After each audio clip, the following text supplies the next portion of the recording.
ತಾಯಿಯೇ ಟೀಮಲ್ಲಿ.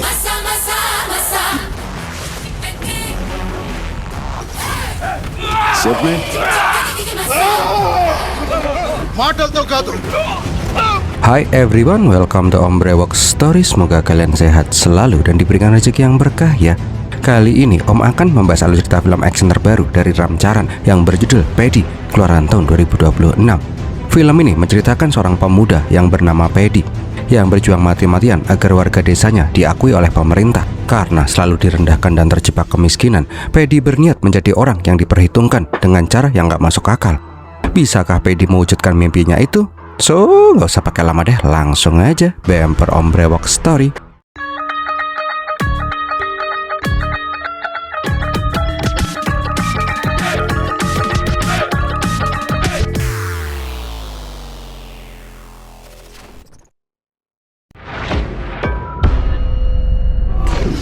Awal kisah di tahun 2016 di Kalkuta, diadakan meeting di kantor Kementerian Pemuda dan Olahraga. Terlihat seorang ketua olahraga nasional yang bernama Kiran Singh Biswal memberikan selamat karena India berhasil mendapatkan 2 medali Olimpiade. 1 medali perak dari cabang badminton dan 1 medali perunggu dari cabang wrestling. Tapi Menteri Vinus Kantiwari langsung marah besar. Pencapaian 2 medali tanpa emas itu dibilang bagus. Tiwari sangat kecewa dengan pencapaian India di Olimpiade kali ini. India itu punya penduduk lebih dari 1 miliar orang, tapi nasib olahraga internasionalnya jeblok parah. Biswal mengatakan mereka sudah melakukan maksimal, berbagai macam sport center modern sudah mereka bangun, seleksi bibit muda sudah mereka lakukan, tapi emang negara lain aja yang terlalu kuat. Tiwari itu nggak mau tahu, secepatnya Biswal dan jajarannya harus segera merombak olahraga India. Di Asian Games 2018 di Indonesia, India harus mendapatkan medali dari berbagai macam cabang olahraga. Setelah meeting selesai, Tiwari menasehati si Biswal. Sekarang India itu terlalu terpaku ke olahraga yang kurang populer secara global, seperti kriket, kabadi, dan lain-lain. Olahraga-olahraga itu tidak dipertandingkan di Olimpiade. Tiwari pun menyuruh si Biswal untuk pergi ke suatu tempat, sebuah tempat terpencil di Kalkota yang menyimpan bakat-bakat unggul, tapi tidak pernah dilirik. Dengan penasaran, Biswal pun pergi menuju tempat itu. Pas melihat ada keluarga yang naik motor berenam, Biswal pun malah menggerutu kalau India itu juara 1 dalam membuat anak. Tak lama berselang, diperlihatkan rombongan orang yang terlihat antusias yang membawa stik kriket. Penasaran dengan itu, Biswal menyuruh sopirnya untuk mengikuti bis itu. Rupanya di lapangan kota lagi diadakan seleksi untuk berbagai macam cabang olahraga. Walaupun terlihat biasa aja, namun anak-anak muda di kota itu sangat menyukai olahraga. Ketika melihat seleksi kriket, Biswal sempat nanya, "Siapa atlet favoritmu, nak?" Dengan lantang dia menjawab, "Paddy." Paddy ki sopo, Cok? Biswal kok nggak kenal. Ketika melihat cabang gulat, Biswal kembali bertanya pertanyaan yang sama. Namun anak-anak itu juga bilang kalau inspirasinya adalah Paddy. Begitu juga pas dia mengecek cabang olahraga lari, anak-anak di sana bilang kalau Paddy lah yang membuat mereka bersemangat untuk berlari. Biswal pun heran, setiap orang yang ditanyain pasti menyebut nama Paddy. Semakin Biswal bertanya, nama Paddy semakin sering keluar. Siapakah si Paddy ini? Kenapa dia nggak kenal dengan atlet yang katanya sangat hebat itu? Nah, pas Puyang mikirin si Paddy, Biswal memesan kelapa muda. Dia bertanya ke bapak-bapak penjual kelapa yang bernama Vijay, siapakah si Paddy yang dibilang sama semua orang? Vijay pun cerita kalau Paddy merupakan legenda kota ini. Hampir setiap orang pasti mengenal si Paddy. Penasaran dengan sosok Paddy, Biswal meminta si Vijay agar bisa mempertemukannya dengan si Paddy. Dan kita pun dibawa flashback ke tahun 90-an di kota Vizianagaram. Di kala itu diadakan pertandingan tarkam kriket. 2 tim besar di kampung itu adalah tim Rambuji dan tim Kumaraj. Sebelum pertandingan, pasti akan diadakan lelang pemain pocokan alias pemain tembakan. Buji dan si Kumar saling menawar pemain yang akan main untuk tim mereka. Di kala pelelangan pemain yang bernama Paddy, suasana pun langsung panas. Kedua belah tim sangat menginginkan si Paddy. Singkat cerita, Paddy pun berhasil didapatkan oleh tim Rambuji dengan harga Rp600. Pamannya Rambuji yang merupakan anggota dewan di sana yang bernama Radam Bhaskar Rao sangat senang. Seketika itu juga bursa taruhan langsung tertuju ke timnya si Rambuji karena setiap Paddy bermain dia belum pernah kalah sekalipun. Singkat cerita, pertandingan pun dimulai. Namun belum ada tanda-tanda Paddy datang ke lapangan. Sembari menunggu si Paddy, Rambuji memainkan timnya dulu. Tapi sialnya ada pemain Rajkumar yang brutal. Dia itu bermain kotor dengan sengaja melempar bola ke pemain yang membuat pemain Rambuji pada moncrot-moncrot. Nah, di sebuah pabrik gula tebu, diperlihatkan bos pabrik itu marah-marah karena Paddy hilang pas kerja. Nah, ketika Pedi sampai di lapangan, semua orang langsung mengeluh-ngeluhkan namanya si Pedi. Dan bener aja, setelah Pedi masuk ke lapangan, permainan pun berubah drastis. Pedi berhasil memukul bola sampai membalikan keadaan.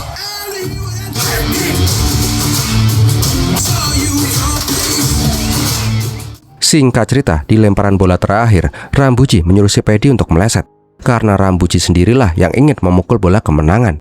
Namun Pedi itu nggak peduli, dia malah memukul bola itu sampai home run, sehingga tim Rambuji pun menang. Walaupun jengkel Pedi nggak mendengarkannya, tapi Rambuji juga senang karena timnya kembali bisa menang. Habis itu, Pedi pun langsung balik ke pabrik gula. Bosnya tentu aja marah-marah lah, tapi namanya juga si Pedi, dia itu mah ndablek pisan. Diceritakan kalau Pedi itu bekerja serabutan, apapun dia lakukan demi bisa dapat uang. Nah, pas waktunya gajian, barisan dibagi dua, khusus buruh Visana Garam dan buruh dari kampungnya si Pedi. Kenapa mereka dipisah? Karena untuk buruh Visana Garam mendapatkan upah 20 rupiah, sedangkan untuk buruh dari kampung bawah cuma dikasih 10 rupiah. Padahal pekerjaan mereka itu sama persis. Bahkan bisa dibilang kerjaan kampung bawah lebih berat. Vijay yang terus-terusan diperlakukan gak adil memberanikan diri bilang ke Anat kalau dia ingin upah yang setara dengan kampung Visana Garam. Tapi apa yang dia dapat? Vijay itu dihina dan dimaki. Dia juga digebukin dan dijedotin ke ban traktor. Udah untung Anat mau menerima buruh dari kampung bawah. Nah, diceritakan kampung bawah kampungnya si Pedi itu nggak terdaftar dimanapun. Mereka itu hidup sebagai warga yang dianggap ilegal, nggak punya KTP, nggak punya legalitas apapun. Karena hal itulah mereka dianggap sebagai orang buangan. Upendra, salah satu tetua kampung bawah, memohon agar Vijay tidak disakiti lagi. Mereka akan menerima upah mereka seperti biasa. Namun Upendra malah dihina-hina habis-habisan. Dikisahkan kalau warga kampung bawah itu mengajukan berkali-kali agar kampung mereka itu diakui legalitasnya. Tapi para pejabat seolah-olah nggak peduli sama mereka. Karena jarak kampung bawah dengan kota sangat jauh, nggak jarang warga kampung bawah menyewa sebuah tempat yang tidak layak hanya untuk sekedar tidur dan mandi. Setiap 20 hari sekali mereka akan menyusuri hutan, melewati sungai, mendaki bukit demi bisa kembali ke kampung mereka. Tidak ada jalan raya ataupun transportasi yang menuju kampung bawah. Aslinya sih ada rel kereta api yang melewati kampung bawah, tapi kereta api itu tidak pernah berhenti di sana. Diceritakan juga ada satu orang yang selalu memperjuangkan legalitas kampung bawah. Orang itu bernama Apala Suri. Ketika kereta lewat, Suri pasti akan mengibarkan bendera merah agar kereta itu mau berhenti. Masinis baru yang bernama Raju melihat kibaran bendera merah itu dan langsung ngasih tahu masinis Thakur. Namun Thakur malah cuek aja. Dia tahu kalau itu cuma ulah iseng orang kampung bawah, nggak perlu dihiraukan.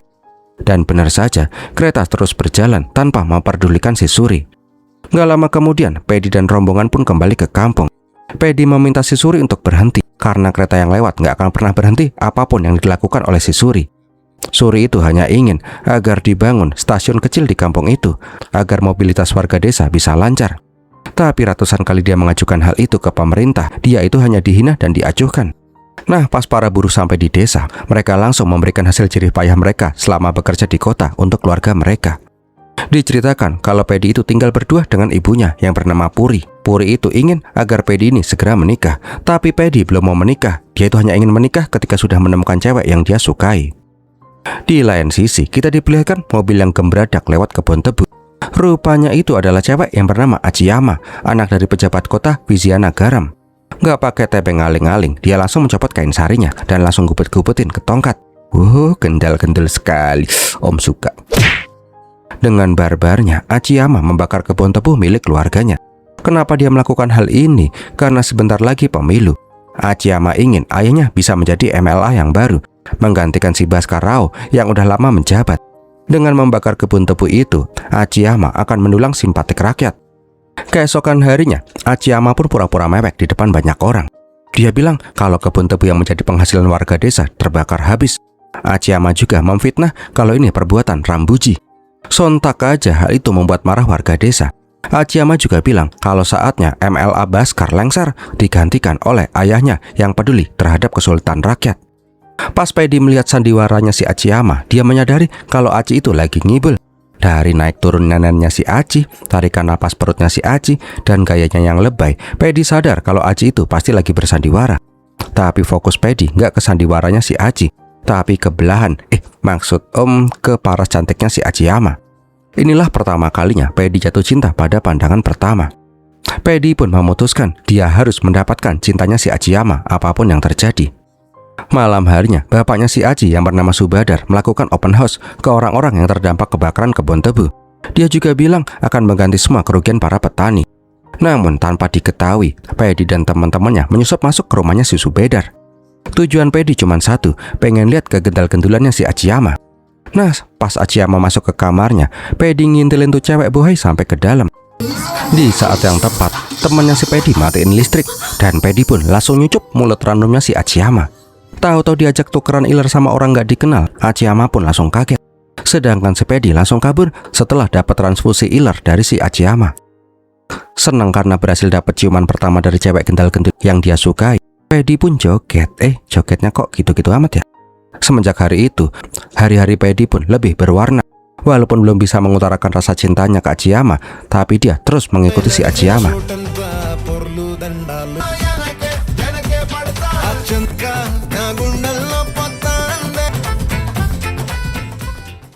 Sampai suatu malam diadakan kampanye yang diwakili oleh si Achiyama.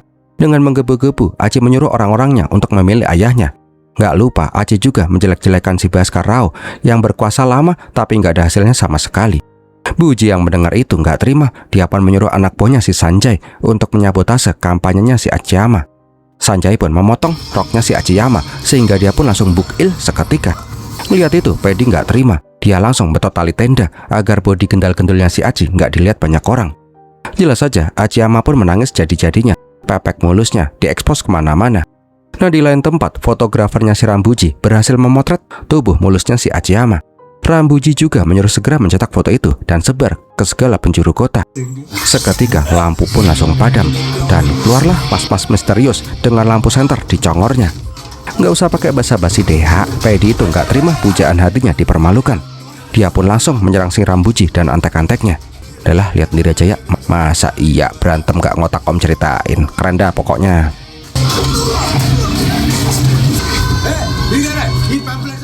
Karena gelap dan silau, Rambuji itu nggak tahu siapa yang menyerangnya. Pas anak buahnya membakar kertas, baru deh dia menyadari kalau yang menyerang mereka itu adalah si Pedi. Rambuji kaget bukan main, buruh rendahan seperti Pedi malah menyerangnya. Tapi Pedi yang udah emosi nggak peduli lagi, dia menghajar semua orang yang ada di depannya. Bahkan dia juga membakar tempat abstrak foto biar foto gendal-gendulnya si Achiyama nggak kesebar.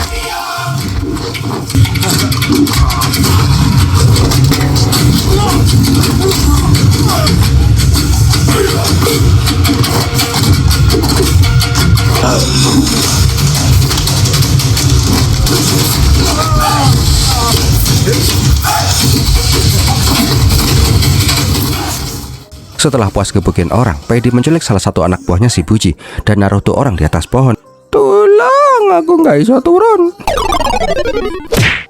Nah, di lain tempat kita diperlihatkan arena gulat.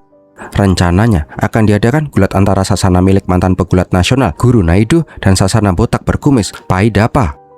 Di pertandingan itu, Naidu mengutus murid terhebatnya Badra, sedangkan Pai Dapa mengutus nggak penting namanya deh, nanti juga kalah kok. Singkat cerita, pas pertandingan, Badra berhasil mengungguli lawannya itu. Tapi Badra sering melakukan pelanggaran yang membuat si Naidu sedikit kecewa. Walaupun Badra berhasil memenangkan pertandingan itu, Naidu nggak merasa senang. Badra itu hebat, tapi jiwa sportivitasnya jeblok banget. Kalau cuma pengen menang, semua orang juga bisa. Yang Naidu inginkan, semua pegulatnya bisa mengerti arti dari perjuangan untuk menang. Beberapa minggu kemudian, diadakan pertandingan kriket lagi. Di saat itu, Suri meminta tolong ke Pedi agar dia dikasih uang. Suri berencana mau datang ke pemerintah provinsi untuk memperjuangkan status desa mereka. Pedi pun bilang, tenang bos, uang hasil tarkam ini akan dia kasih langsung semuanya ke Suri. Tapi bangkainya pas pelelangan pemain tembakan, baik kubu Rambuji dan Rajkumar, nggak ada yang menawar si Pedi sama sekali, yang membuat semua orang jadi heran. Setelah waktu udah mau habis, Rambuji menawar si Pedi dengan harga cuma 1 rupiah, yang membuat si Pedi dan yang lain langsung kaget. Emang sih ya, Pedi itu sadar dia itu sudah membuat masalah dengan Rambuji. Tapi kenapa si Kumaraj juga jadi ikut-ikutan? Ternyata sebelum ini Rambuji sudah bertemu dengan si Kumaraj. Buji ingin gencatan senjata dengan si Kumaraj. Dia ingin agar Pedi yang selalu sombong bisa diberi pelajaran, sehingga orang-orang akan meninggalkan si Pedi. Singkat cerita, pertandingan pun dimulai. Setiap Pedi mau masuk lapangan, Buji menyuruh si Pedi untuk duduk. Gitu terus sampai pertandingan mau selesai. Setelah timnya dalam kondisi kalah, Pedi pun baru dimasukkan. Karena kedua belah pihak udah kong kali kong, setiap gerakan mereka selalu mempersulit si Pedi, sehingga Pedi kelihatan begonya di lapangan. Namun Pedi itu nggak mau menyerah, walaupun diincar sana-sini, tapi si Pedi terus bermain bagus. Naidu yang kebetulan lihat pertandingan itu melihat sosok atlet hebat di dalam dirinya si Pedi, sesuatu yang udah lama nggak dia lihat dari para murid-muridnya. Singkat cerita, Pedi pun kalah untuk pertama kalinya. Rambuji dan si Kumar sangat senang karena mereka mengira semua orang akan menghina si Pedi. Tapi apa yang terjadi? Semua orang malah semakin keras mengeluh-ngeluhkan namanya si Pedi. Mereka melihat perjuangan tanpa henti dari si Pedi, yang membuat mereka semakin menghormati si Pedi. Naidu pun menyuruh si Badra melihat sekeliling. Inilah yang dia mau. Walaupun Pedi kalah, semua orang terus menyemangatinya dan mendukungnya. Itulah arti dari sportivitas sejati. Setelah pertandingan, Rambuji membayar Pedi dengan uang 1 rupiah. Buji juga bilang kalau Pedi itu cuma pemain rendahan tanpa identitas. Setelah ini, tidak akan ada tim lagi yang akan menyewa jasanya si Pedi. Itulah akibat karena berani melawan si Rambuji. Nah, pas Pedi mau pergi dari sana, Naidu menawarkan si Pedi untuk ikut berlatih gulat bersamanya. Tapi Pedi malah bilang, Naidu berani bayar berapa kalau dia jadi pemain gulatnya. Naidu pun kecewa karena sosok yang barusan dia kagumi hanyalah orang mata duitan yang serakah. Padahal Naidu itu nggak tahu kalau hidup dan matinya si Pedi tergantung dari uang yang dia dapatkan. Beberapa hari kemudian, diperlihatkan para lelaki kampung bawah berniat kembali ke kota. Taasnya, pas perjalanan mereka terkena badai hebat di tengah hutan. Nggak cuman itu, jalan satu-satunya mereka bisa lewati malah longsor. Gara-gara kejadian itu, ada satu anak kecil yang ikut rombongan tewas terkubur longsor, dan itu adalah anaknya si Upendra. Karena kejadian naas yang terus-menerus menimpa mereka, Suri pun berjalan kaki menempuh berhari-hari demi bisa sampai di ibu kota provinsi. Tujuannya cuma satu, dia ingin meminta tolong menteri agar kampung bawah bisa diakui dan dibangun stasiun di dekat desa mereka. Ngeheknya, Suri itu sama sekali nggak dianggap. Sialnya lagi, karena terlalu semangat, nggak sengaja Suri malah melotrok ke sarungnya Pak Menteri. Gara-gara dipermalukan di depan umum, Suri pun langsung digebukin dan ditelanjangin rame-rame.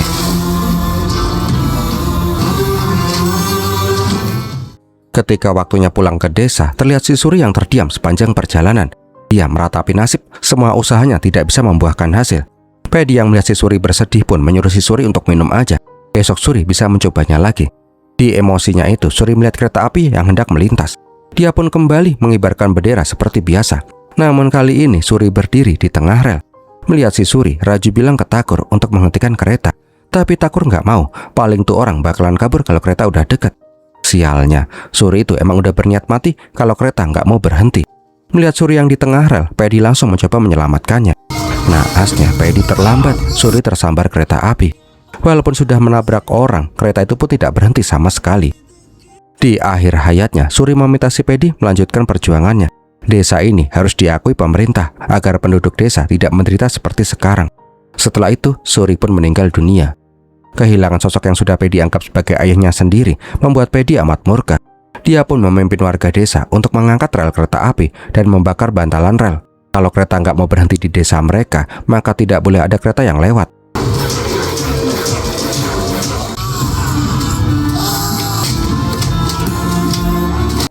Keesokan harinya, seluruh pria kampung bawah disiksa habis-habisan. Mereka dituduh sebagai biang onar yang merusak fasilitas negara. Karena sudah tidak kuat menahan rasa sakit, Upendra memohon ke kepala stasiun agar mereka dilepaskan. Mereka tidak akan meminta dibangunkan stasiun di desa mereka lagi. Tapi satu permintaan mereka, tolong kremasi Suri dengan layak. Hanya itu permintaan mereka.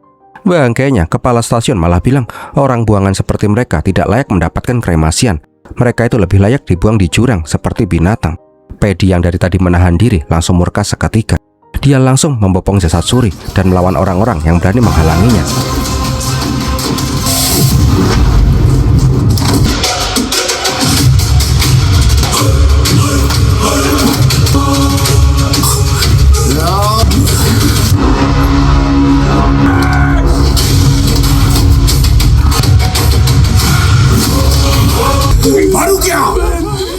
Tapi Suri langsung berhenti ketika para orang-orang tua kampung disandera.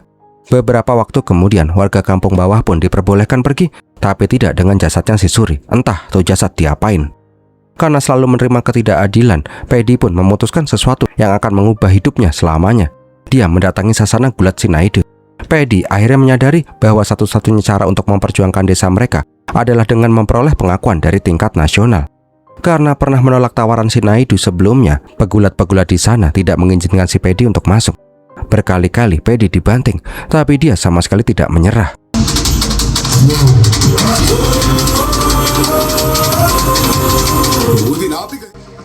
Naidu pun bilang kalau Paddy bisa berjalan sampai di hadapannya, Naidu baru mau berbicara dengan si Paddy. Karena hal itulah Paddy mencoba mati-matian berjalan, walaupun dikempit sama mas-mas keker yang cuman pakai kolor doang.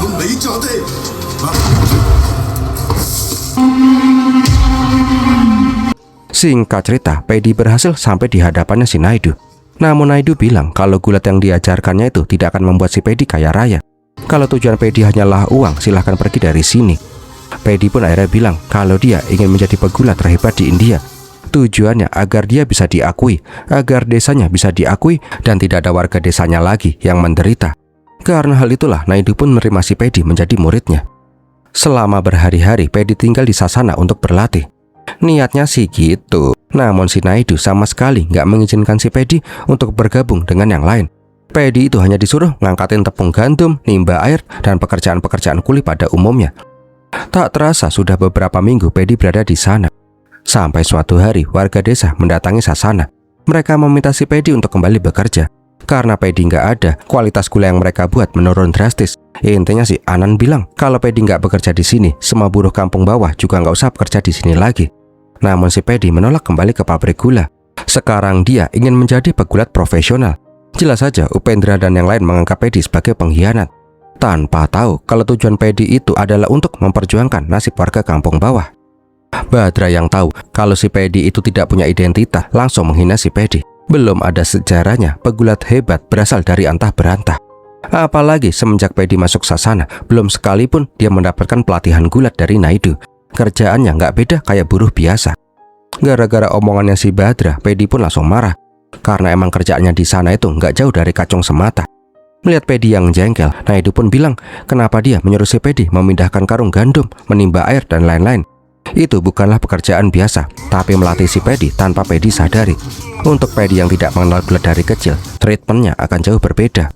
Naidu itu menyuruh Paddy untuk mengerti sekecil apapun yang Paddy lakukan akan sangat berpengaruh ketika di dalam arena.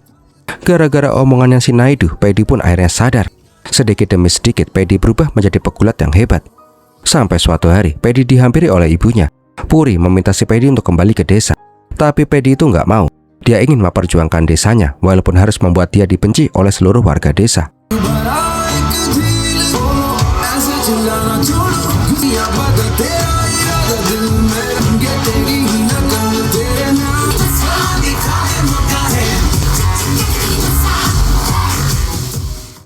Suatu malam, Achiyama mendatangi kamarnya si Paddy. Emang sih ya, semenjak Paddy yang menghajar Rambuchi tempo hari, Achi menjadi respek terhadap si Paddy. Achi juga berterima kasih dengan apa yang Paddy lakukan untuknya. Oh gitu, yaudah sana pergi, nanti ketahuan guruku. Namun Achiyama belum mau pergi, dia mau minta tolong satu kali lagi. Tempo hari ada orang bangke yang tiba-tiba nyosor dia di kegelapan. Achi pengen Paddy membantunya mencari orang kurang ajar itu. Tapi Paddy nggak mau. Lah wong orangnya itu dia sendiri. Iyalah dah malah kepleset. Baru deh Achiyama menyadari kalau orang yang nyipok dia tempo hari itu dadanya keker kayak Paddy, tangannya setarek kayak Paddy, dan bau napasnya kayak Paddy, ada perengus-perengusnya dikit. Sadar kalau yang dulu nyipok dia itu adalah si Paddy, Achiyama pun langsung napuk si Paddy. Kalau Paddy suka harusnya bilang, nggak asal nyosor aja. Tapi Paddy berkata love language-nya itu kayak gini, dia nggak bisa kayak orang-orang yang menyatakan cinta dengan menulis puisi, buat syair, ngasih iPhone, check-in di Oyo. Nggak deng. Tapi yang pasti Paddy itu sangat menyukai si Achiyama. Mendengar itu, Achi yang emang udah jatuh cinta sama si Paddy langsung balik nyosor si Paddy. Beberapa bulan kemudian diadakan pertandingan perebutan juara wilayah. Paidapa sudah yakin kali ini dia bisa mengalahkan si Naidu. Namun dia dan Badra kaget karena Naidu malah menyuruh si Paddy yang turun. Sontak aja semua orang pada ketawa, orang tanpa status pengen main gulat-gulatan. Namun Paddy sama sekali nggak gentar. Dia bahkan sesumbar bisa mengalahkan dua orang pegulat Paidapa sekaligus. Ya wis lah gas kui. Nah pas mau gelut itu, Paddy pun dihina habis-habisan. Oh alah, peran utama dihina-hina, tahu rasa ntar. Nah apa om bilang, Paddy yang gagah perkasa berhasil membuat dua pegulat Paidapa langsung kelimpungan habis-habisan. Alhasil Paddy pun menang dengan telak. Tapi masalah baru malah muncul. Pedi yang menjuarai kejuaraan wilayah menjadi wakil di kejuaraan yang lebih tinggi. Namun hal itu mustahil karena Pedi itu nggak punya identitas. Dia itu mau mewakili siapa kalau dia sendiri aja nggak punya status. Para tetua di sana menolak mentah-mentah kalau Pedi yang mewakili mereka. Karena situasinya jadi buntu, salah satu petinggi memberikan masukan. Kalau Pedi bersedia mewakili Vijayanagara, mereka akan mengizinkan si Pedi mewakili mereka. Mendengar itu, Naidu langsung bilang tujuan Pedi itu agar desanya bisa diakui ketika dia menjadi juara. Tapi Pedi tiba-tiba bilang kalau dia bersedia. Lah, hal itu pun membuat Upendra dan warga kampung bawah yang lain menjadi tambah kecewa dengan si Pedi yang mereka anggap sebagai pengkhianat. Singkat cerita, roster pegulat untuk kejuaraan nasional pun keluar. Semua sasana gulat di India sudah mempersiapkan secara maksimal. Salah satu orang yang merasa tertantang adalah pelatih yang bernama Sosadia. Diceritakan kalau Naidu dan Sosadia itu dulu merupakan rival. Namun Sosadia itu kalah yang membuat dia dihina oleh orang-orangnya sendiri. Sekarang setelah puluhan tahun, Sosadia punya alasan untuk membalas dendam. Malam harinya diperlihatkan Pedi yang berterima kasih ke Naidu. Naidu lah yang membuat si Pedi belajar banyak hal dan sebentar lagi dia bisa mewujudkan mimpinya. Nah, untuk membuat si Pedi rileks, Naidu mengajak si Pedi melihat tarian gendal-gendil Mbak Shruti Hassan.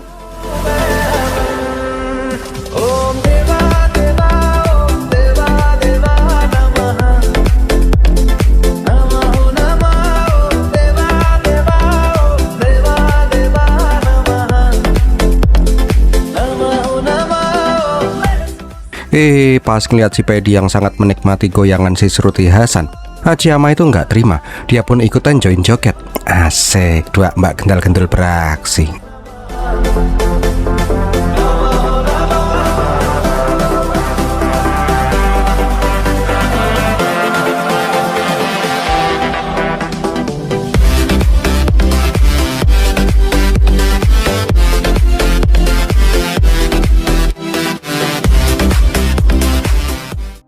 Setelah joget-joget dalam kondisi mabuk, Pedi pun dipanggil sama si Rambuji ke tengah sawah.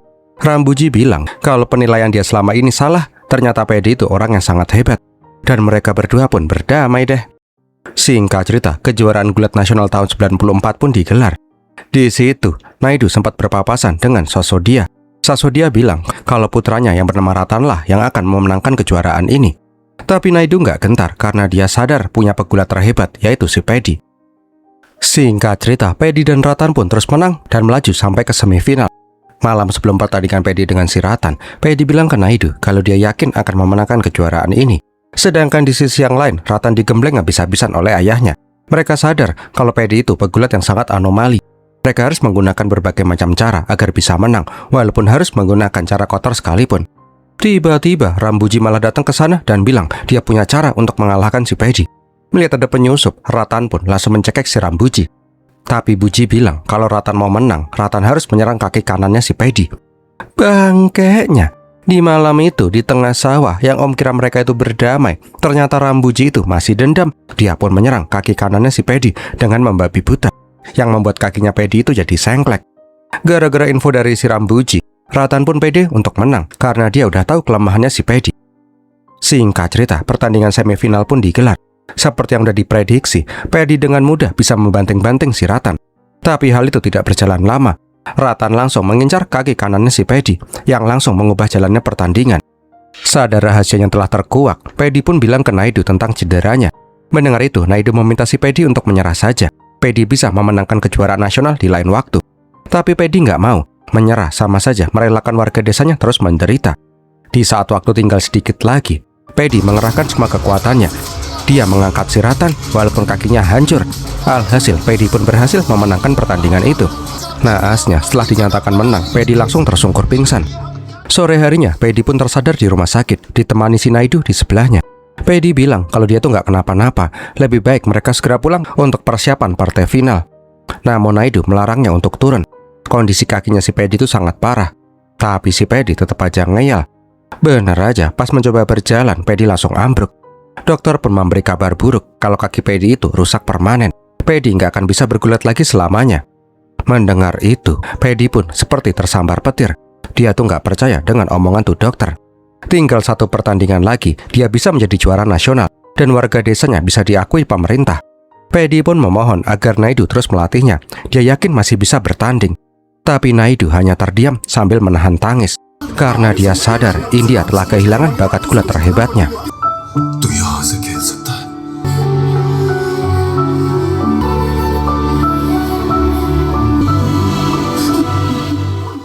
Nah, setelah mendaki gunung, lewati lembah, sungai mengalir indah ke samudra, bersama Vijay berpetualang, Biswal pun sampai di sebuah stasiun di tengah hutan.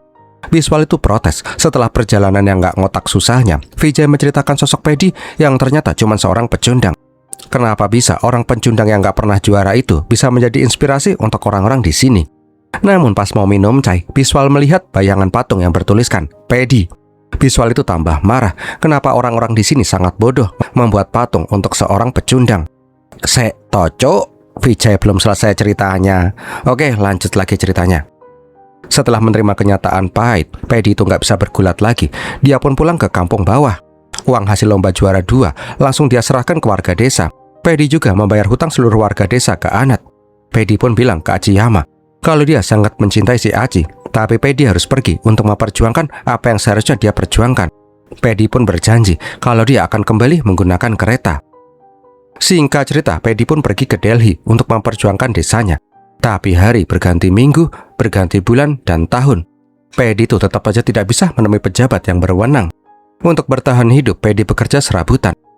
Sampai suatu hari, Paddy membaca sebuah pengumuman kalau telah terpilih kepala pusat kereta api India yang baru, sekaligus sebagai sekretaris olahraga India. Paddy pun berniat menemui si Biswal, tapi selalu saja dicuekin. Sampai suatu ketika, dia sengaja mengangkat untuk menarik perhatiannya. Karena melihat Paddy yang ngotot bersedia mendengarkan keluhannya si Paddy. Paddy bilang kalau dia itu juara 2 gulat nasional. Dia hanya ingin kalau desanya diakui dan dibangunkan stasiun di desanya. Namun si Biswal malah menghina si Paddy dan menganggap cidranya si Paddy sebagai alasan meminta belas kasih. Dengan kejam, Biswal pun mengusir si Paddy. Sekarang Paddy sudah tidak tahu harus berbuat apa. Semua cara sudah dia lakukan, tapi hasilnya sia-sia. Ketika berjalan, kaki kanannya si Paddy mulai lumpuh. Bahkan dia sudah tidak bisa mengenakan sendalnya sendiri. Karena merasa nggak ada yang bisa dilakukan lagi di sini, Paddy memutuskan naik kereta api. Dia itu sempat memikirkan perjuangannya si Suri. Sempat juga terlintas mengikuti Suri untuk menggemoverkan hidupnya sendiri. Dia pun berdiri di pintu kereta dan menjulurkan kaki kanannya. Sontak saja kakinya pun langsung putus ditabrak kereta api yang berpapasan. Kenapa Paddy melakukan hal itu? Karena sebelum ini dia melihat anak-anak penyandang disabilitas yang berlari menggunakan kaki prostetik. Paddy itu tidak berniat menyerah. Dia sadar kalau dia tidak bisa menjadi juara dalam keadaan normal. Dia akan mengejar juara di kompetisi para games. Vijay berkata kalau sejak kecil warga kampung bawah selalu berjalan menyusuri hutan. Stamina dan kecepatan sudah mendarah daging dalam diri mereka.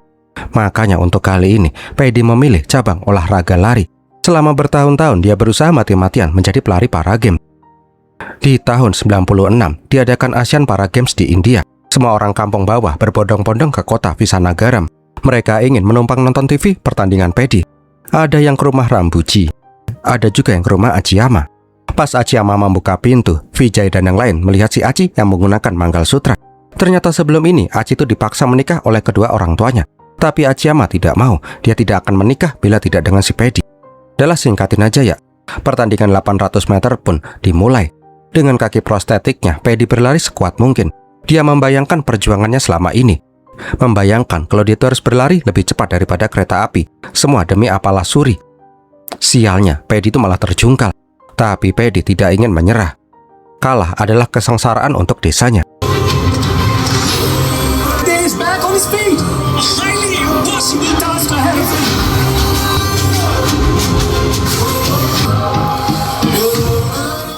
Singkat cerita, Paddy pun berhasil mendapatkan medali emas, mengalahkan Pakistan dan Cina. Propaganda India. Semua orang yang mengenal si Paddy sangat gembira dan terharu. Perjuangan Paddy selama ini akhirnya bisa terbayarkan. Nah, pas Paddy mau dikalungkan medali, dia itu menolak. Dia hanya ingin meminta mikrofon. Jelas saja semua orang pada bingung. Di mikrofon, Paddy pun bilang kalau dia itu nggak pantas mendapatkan medali itu karena dia bukanlah orang India. Sontak semua orang pada kaget. Dari data, Paddy itu penduduk Visanagaram, Andhra Pradesh. Paddy itu tulen orang India. Akhirnya, Paddy pun menjelaskan semuanya kalau desanya bahkan tidak punya nama dan tidak pernah dianggap. Bagaimana bisa orang dari desa yang nggak pernah dianggap ada bisa mewakili India di kancah internasional? Keinginan Pedi cuma satu. Daripada dia mendapatkan medali emas itu, dia lebih memilih agar desanya diakui dan dibangunkan stasiun di desanya. Cerita Pedi pun membuat semua orang menjadi tersentak dan terharu. Semua orang yang pernah menghina kampung bawah dan si Pedi langsung tertunduk malu. Termasuk Rambuji yang sangat menyesal karena selama ini sudah jahat sama si Pedi. Beberapa hari kemudian, Pedi pun pulang ke desa dengan kereta api yang untuk pertama kalinya berhenti di desa bawah.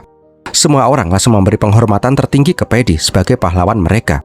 Di kala itu, Pedi juga dikasih tahu kalau pemerintah pusat langsung menugaskan Menteri Kependudukan untuk mengakui desa bawah dan akan dibangun stasiun di desa itu. Sebagai penghormatan tertinggi untuk si Pedi, stasiun dan desa ini akan dinamai sebagai Desa Pedi. Namun Pedi menolak. Dia ingin desa ini diberi nama Apala Fasala sebagai penghormatan untuk Apala Suri. Semenjak saat itu, desa yang selama puluhan tahun tidak punya nama resmi menjadi desa Apala Fasala. Dan filmnya pun berakhir enak aja dan nyempil dikit lah. Semenjak saat itu, sosok Pedi menjadi inspiratif untuk warga kota Visanagaram dan wilayah-wilayah sekitarnya. Untuk pertama kalinya juga, warga desa Apala Fasala bisa mengikuti pemilu, mendapatkan fasilitas kesehatan, dan lain-lain. Bahkan Puri kaget ketika dia mendapatkan paket surat yang berisi medali emas milik si Pedi. Tamat deh. Bentar, ada lanjutannya ternyata. Setelah mendengar cerita si Vijay, Biswal sangat malu. Dia pernah menyia-nyiakan orang yang sangat hebat. Apalagi pas melihat wajah patungnya si Pedi. Biswal pun bilang kalau dia tidak punya muka untuk menemui si Pedi. Dia sudah sadar dan akan kembali ke Delhi. Nah, pas mau pulang naik kereta, Biswal bertanya ke Vijay, kalau sejak awal ada kereta yang langsung ke desa ini, kenapa Vijay mengajaknya belusukan di tengah hutan? Vijay hanya ingin Biswal merasakan kehidupan desa mereka sebelum stasiun ini dibangun. Hal itu pun membuat si Biswal semakin malu atas dirinya sendiri. Nah, di tengah jalan, Biswal melihat sosok si Pedi. Dia pun berteriak, "Pedi, terima kasih." Dan filmnya pun tamat. Alah, masih ada yang nyempil lagi ternyata. Banyak amat ya nyempilnya ya. Sepulangnya ke Delhi, Biswal bilang kalau mereka harus berbenah. Mereka itu nggak akan terus menunggu. Mereka harus mencari bakat-bakat hebat di segala penjuru India. Biswal sadar kalau selama ini dia itu sudah salah. Dia membangun fasilitas olahraga hebat di kota-kota besar, berharap mendapatkan atlet yang hebat. Tapi ternyata masih banyak berlian yang belum diasah yang tersebar di segala penjuru India. Dan tamat deh. Wow, gimana film ini sob? Semoga menghibur ya. Kalau kalian suka silahkan like, komen, dan share. Jangan lupa di-hype dan di-subscribe ya. Kalau kalian mau traktir Om bisa dengan super thanks ya. Om bakal terima kasih banget. Terima kasih juga udah nonton sampai di detik ini. Om Brewoks pamit dulu. Dan Pirmilatihin.